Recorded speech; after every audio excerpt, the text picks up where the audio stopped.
네, 안녕하세요. 품질샵 옥수입니다.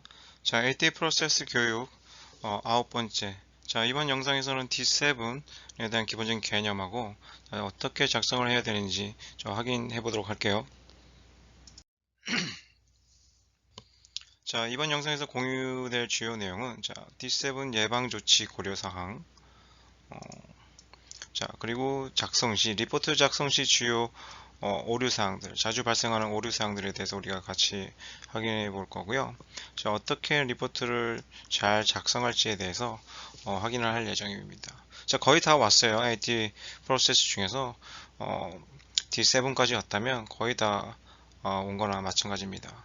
사실 이제 식스시그마 프로세스 관점에서 보면 우리가 이제 DM, A, I, C가 있습니다. 자, D는 define, M은 measurement, A analysis, I improve, C control 단계인데요. 자, 문제에 대한 정의를 내리고 관련된 그 측정 도구나 검사원에 대한 measurement, 측정 분석을 하고, 자, 측정 분석해서 신뢰성이 확보가 됐다면 분석을 하게 됩니다.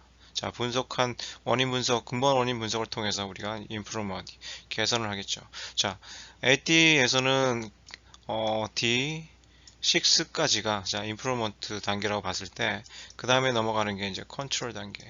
자, AD에서는 이제 D7 단계가 컨트롤 단계라고 볼 수 있습니다. 컨트롤 단계는 뭐냐면 결국에는 우리가 이렇게 개선 대책을 실행하고 이런 것들을 영구적으로 유지 관리하기 위해서 관리할 수 있는 체계를 만들어 놓는 과정이에요. 자, AD의 D7 단계도 동일한 컨셉입니다.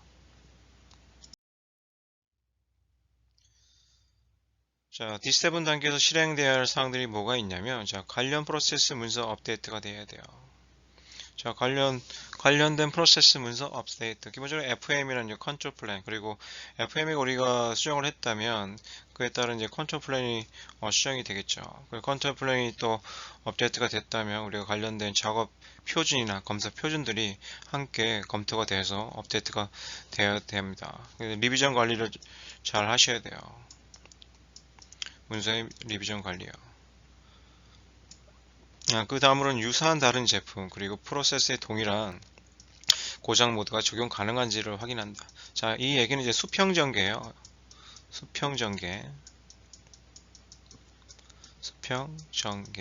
자, 툴 용어로는 우리가 요코텐이라고 하는데요. 자, 일본에서 이제 일본 도요타에서 나온 이제 품질 방식 중에 하나인데, 자, 우리가 좋은 게 있다면 개선 대책을 수립해서 실행해 보니까 유효성도 잘 확보가 됐고 그게 효과가 좋다면 다른 유사한 부품이나 다른 유사한 라인에도 추가적으로 적용할 수 있는지 검토를 해서 확대 적용을 시키는 겁니다. 전체적으로 포괄적으로 개선시키는 하나의 툴인 거죠. 이렇게 수평 전개까지 해서 우리가 진행을 해야 됩니다.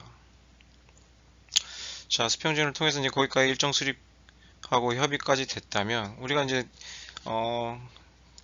일곱 번째 7D 단계에서는 전반적으로 우리가 다 했다고 볼 수 있습니다.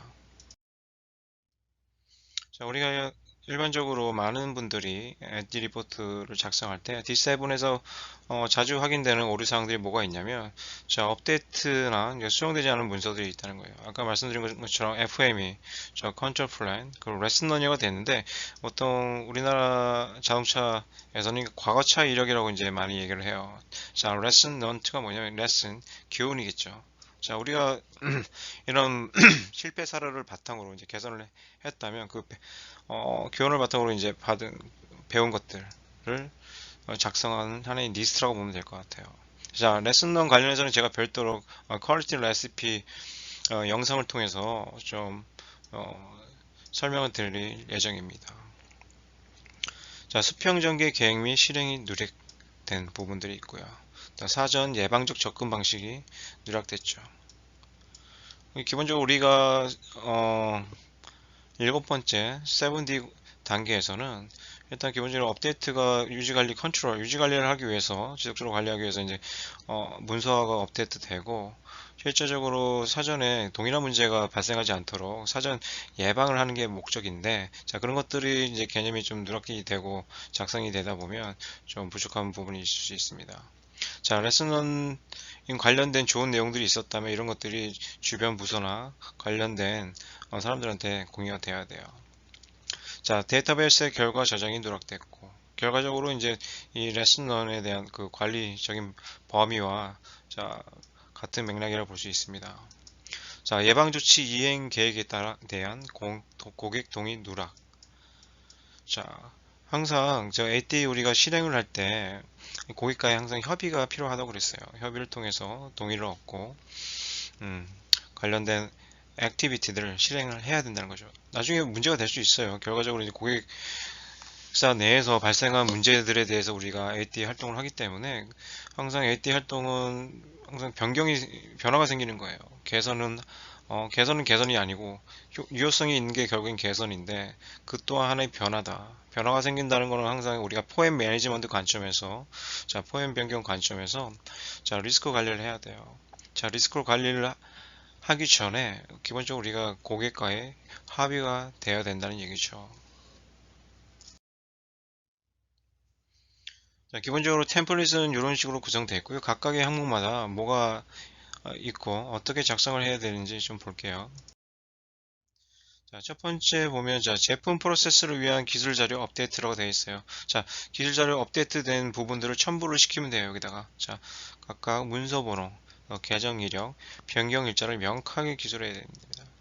자, 우리가 기본적으로 QMS를 이제 향후 이제 자동차 업계에서 일하신 분들은 이제 QMS라는 걸 많이 들어보셨을 텐데, 기본적으로 자동차 산업에서 요구하는 퀄리티 매니지먼트 시스템을 이제 우리가 QMS라고 하는데, QMS에서 중요하게 관리하는 항목 중에서 우리가 문서와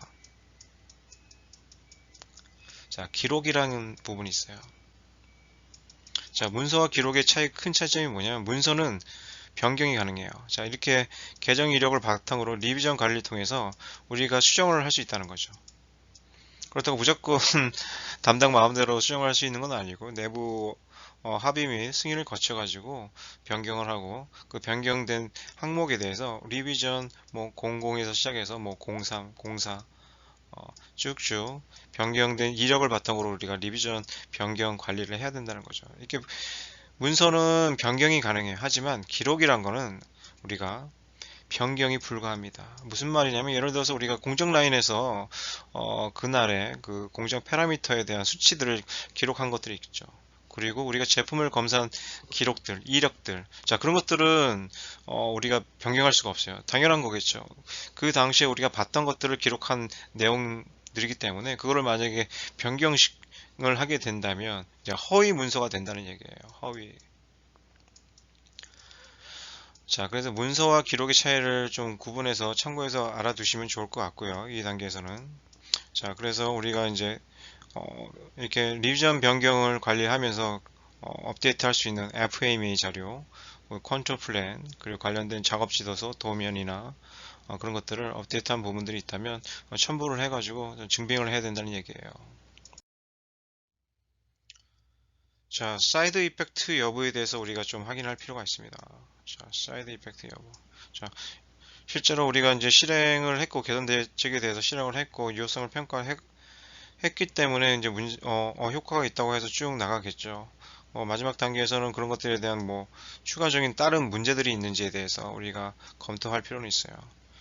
혹시나 뭐 당연히 검토를 하겠지만 혹시나 잊을 것 같아서 어, 7번째 단계에서 이 부분을 이제 체크 한번 해보라고 이렇게 집어넣은 부분들이 있습니다.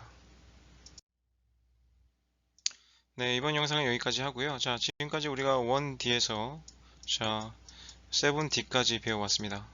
자, 앞으로 남은 영상은 단 하나. 자, 마지막 8D, 8번째 단계에서 배울 거예요. 자, 지금까지 우리가 쭉 진행하는 과정에서 보면 8D 자체가 뭐 8가지나 있어가지고 되게 복잡하고 많아 보일 수 있는데 아주 심플하고 단순해요. 자, 문제가 발생한 부분에 대해서 정의를 하고요. 자, 추가적으로 문제의 확산을 방지하기 위해서 우리가 봉쇄 조치를 합니다. 봉쇄 조치를 하고 세 번째는 자, 그 근본 원인을 우리가 분석을 하겠죠. 원인 분석. 자, 원인 분석한 거에 따라서 개선을 하는 겁니다. 개선을 해서 마지막 일곱 번째 단계에서는 우리가 좋은 개선 사항이라면 관련된 유사한 제품이나 관련된 유사한 라인 쪽에 확대 적용해서 전반적으로 크게 이제 개선을 시키는 게 또 주요 목적이고, 그거를 유지 관리하기 위해서 우리가 컨트롤 관점에서 관련된 문서를 업데이트해서 진행을 하는 게 AT의 전부예요. 마지막 AT는 뭐가 있을지 다음 영상을 통해서 우리가 한번 검토해 보도록 하겠습니다. 수고하셨습니다. 고맙습니다.